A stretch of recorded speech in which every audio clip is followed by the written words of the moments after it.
Oi, Oi, turma. Bom dia, boa tarde, boa noite. Espero que vocês estejam bem, se cuidando. Tudo bem com vocês?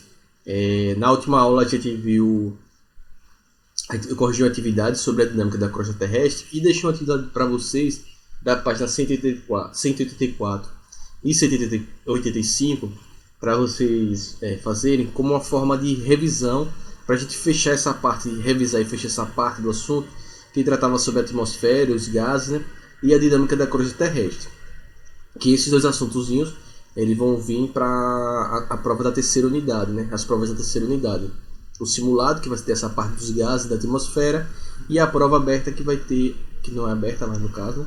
E a prova da terceira unidade, que vai vir a parte da dinâmica da crosta terrestre.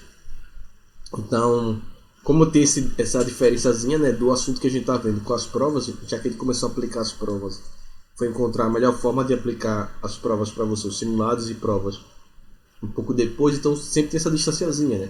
Então, se fizeram o simulado, que o assunto foi duas aulas mais para trás.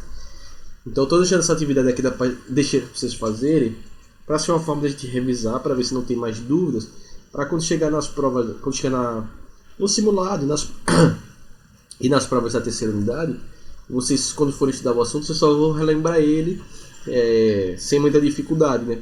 É por isso que eu deixei essas atividades para vocês revisarem, para focar bastante nesse assunto, para ver se vocês se matam a ele, se não tem dúvida. E quando chegar no período de estudar para essas provas, com esses assuntos, já que a gente vai continuando o assunto, não pode parar, né? Se quando a gente for continuando esse assunto, vocês, quando forem pegar para estudar, só vão revisar mesmo e vão passar o olho e vão ver que está tudo tranquilo no assunto. Então eu deixei aqui a página 184 e 185. Quem não fez, gente, para o vídeo, vai responder essas duas páginas, a 74 e 75, e depois vocês retornam para pegar essa correção, certo? Quem já fez, a gente pega aí o livro, o caderno, para a gente vocês irem acompanhando junto a correção da atividade. Certo, gente? Tô com a vozinha meio coisada porque eu tô com alergia daquele jeito, minha alergia tá disparada. Então meu olho tá querendo fechar e eu tô com o nariz corizando e a voz meio coisada. Mas tem que estar aqui trabalhando, né? Gravando essas aulas para vocês. De qualquer forma. Então vamos lá começar aqui pela página 184. Vamos começar essa correção. Então aqui na primeira questão. Observe a ilustração abaixo e responda as questões. Então a erupção de um vulcão aqui, né? Então a legenda aqui informa. Na erupção de vulcão, a liberação de gases, poeira e lava dentro da Terra. Aí esse vulcão aqui da Guatemala em 2018. Aí vamos aqui na letra A.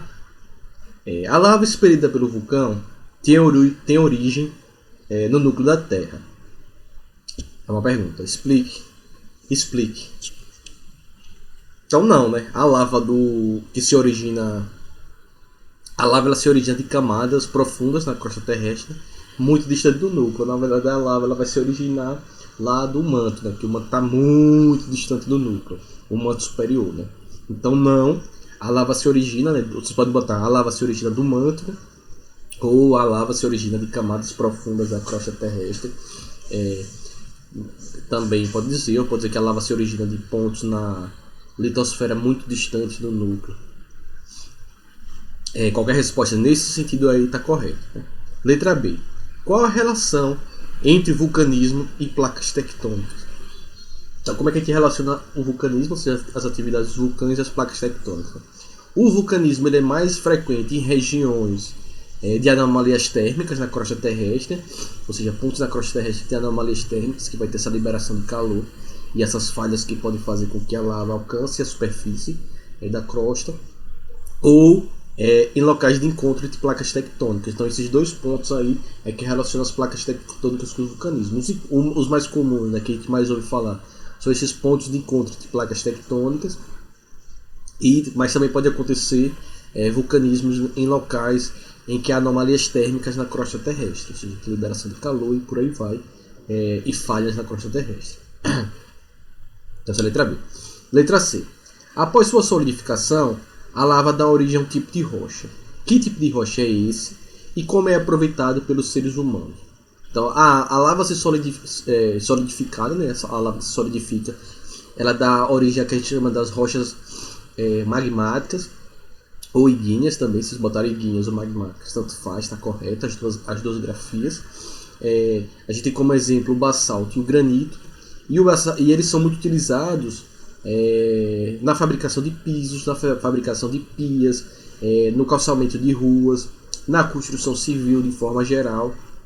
É muito utilizado esse tipo de rocha magmática, né? Então a lava se solidifica, dá origem às rochas magmáticas, como por exemplo o basalto e o granito, que são utilizados bastante na construção de pias, de pisos, na construção civil, no calçamento de ruas, entre outras características.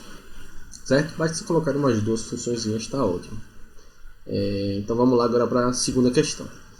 Em 2012, a Conferência das Nações Unidas sobre Desenvolvimento, realizada no Rio de Janeiro, a Rio+20, marca os 20 anos da realização da Conferência das Nações Unidas sobre Meio Ambiente e Desenvolvimento, foi a Rio 92, e contribui para definir a agenda do desenvolvimento sustentável para as próximas décadas.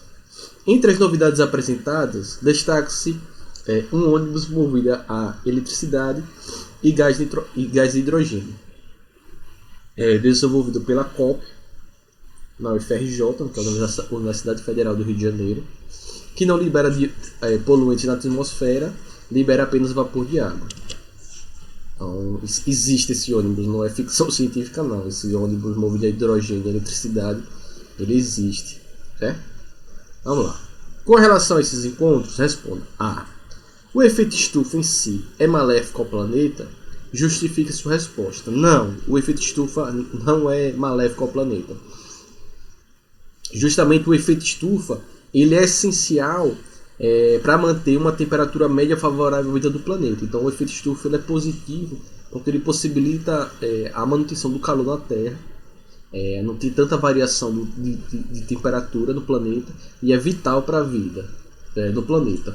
O risco do efeito estufa é justamente em sua intensificação, ou seja, no aumento do grau do efeito estufa.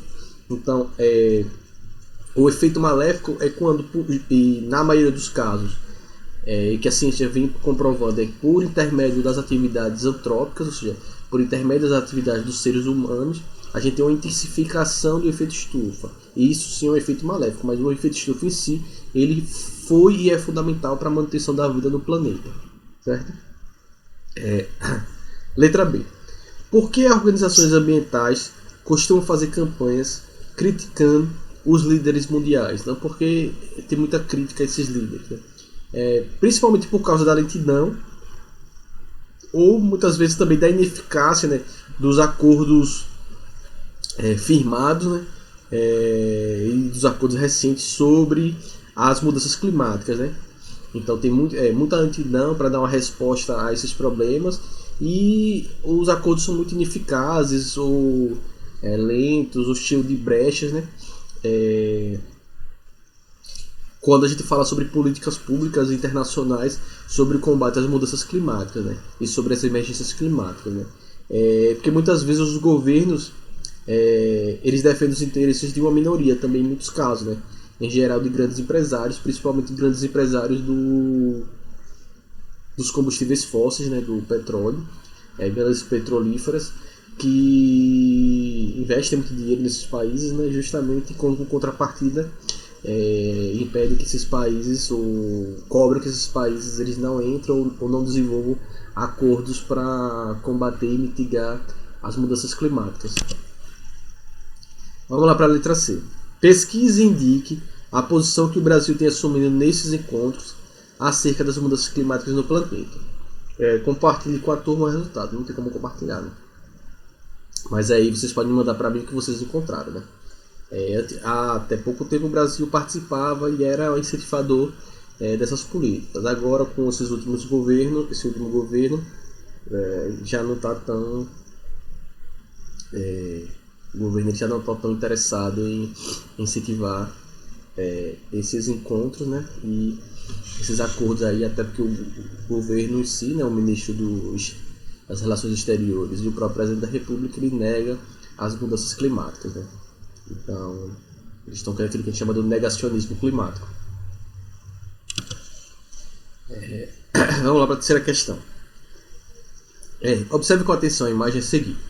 Aqui tem a imagenzinha, ali está provavelmente se referindo à Pangeia, né?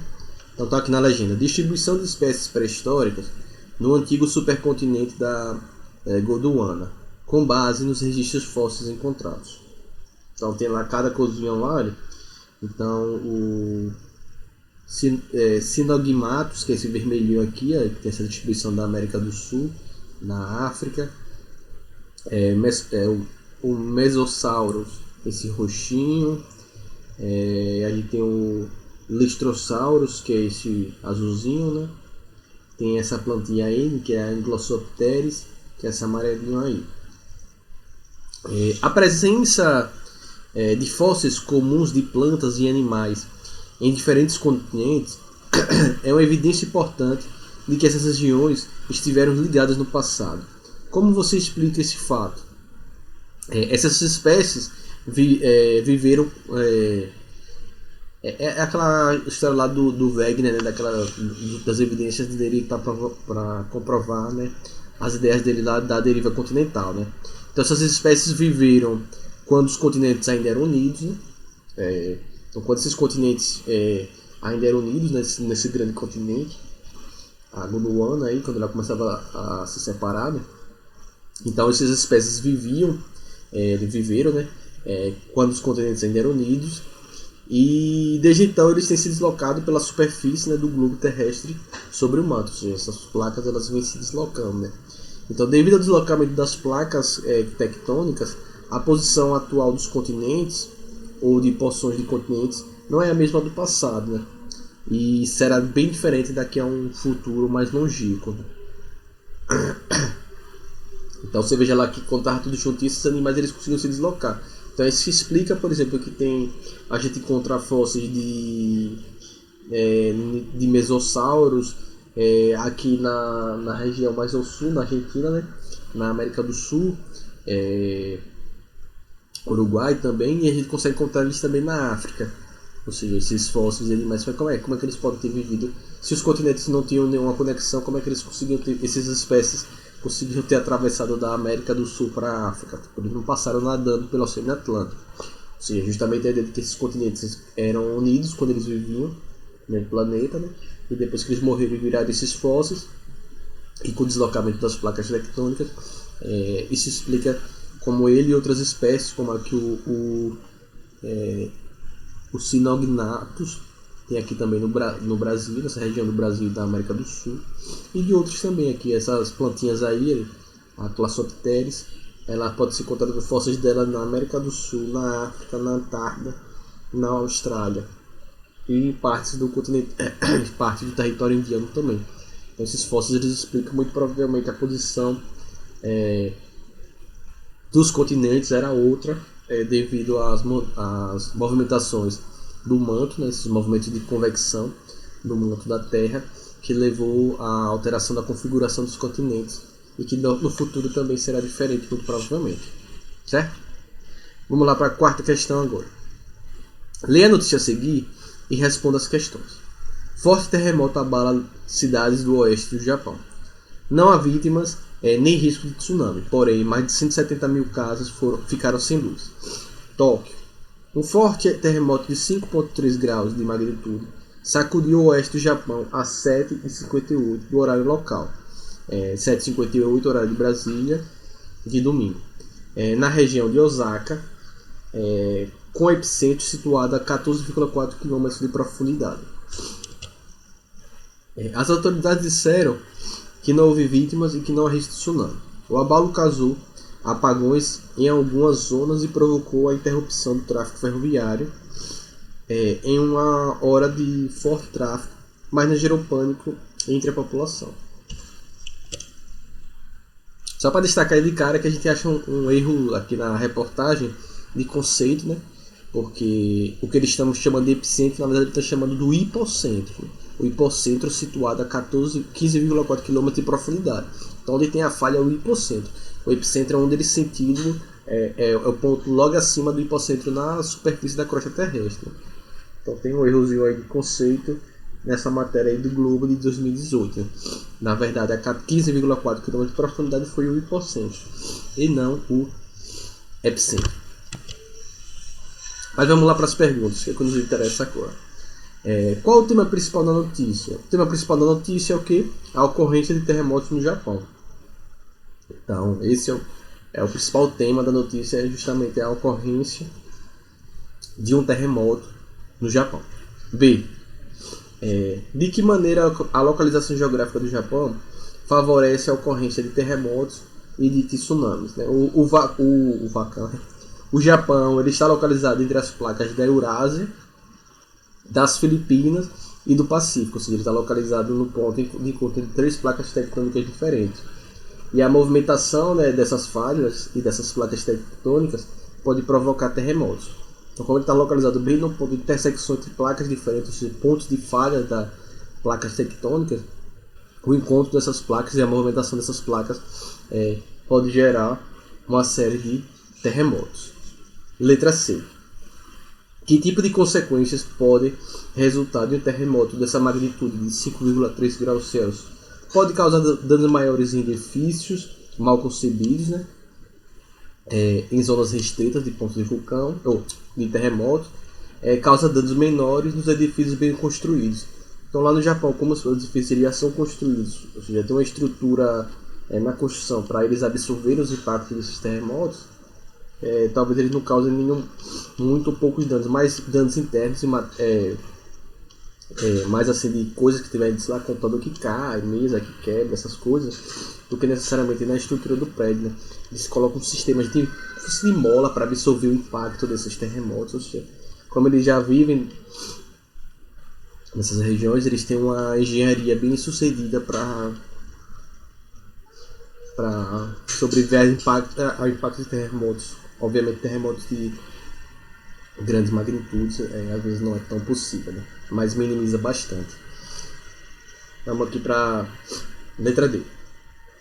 Que relação podemos estabelecer entre tsunamis e terremotos?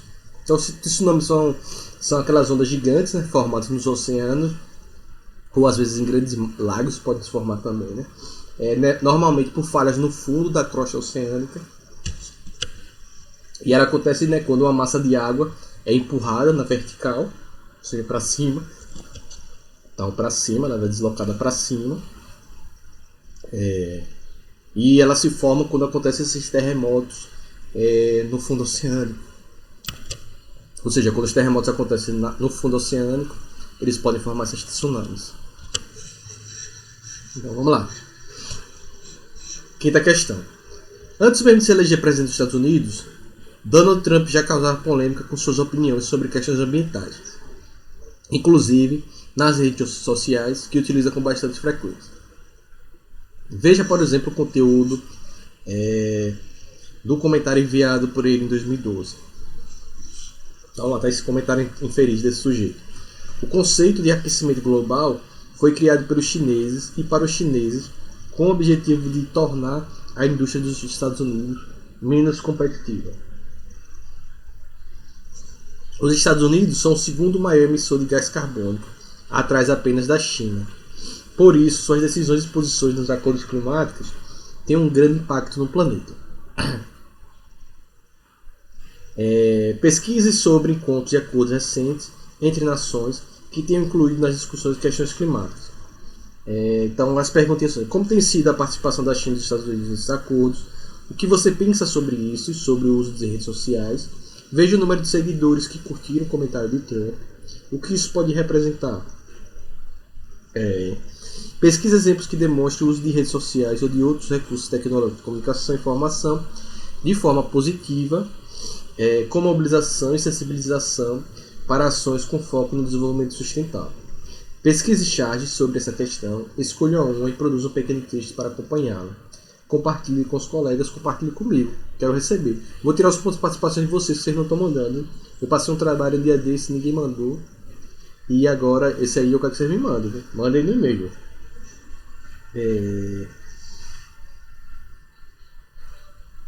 Mas eu posso adiantar para vocês aí que China e Estados Unidos não gostam muito de assinar esses acordos, não. De diminuição de emissões de gases de efeito estufa. Então aí já é um probleminha geral para o planeta, né? Vamos lá para a sexta. Observe as charges a seguir. Que dela transmite?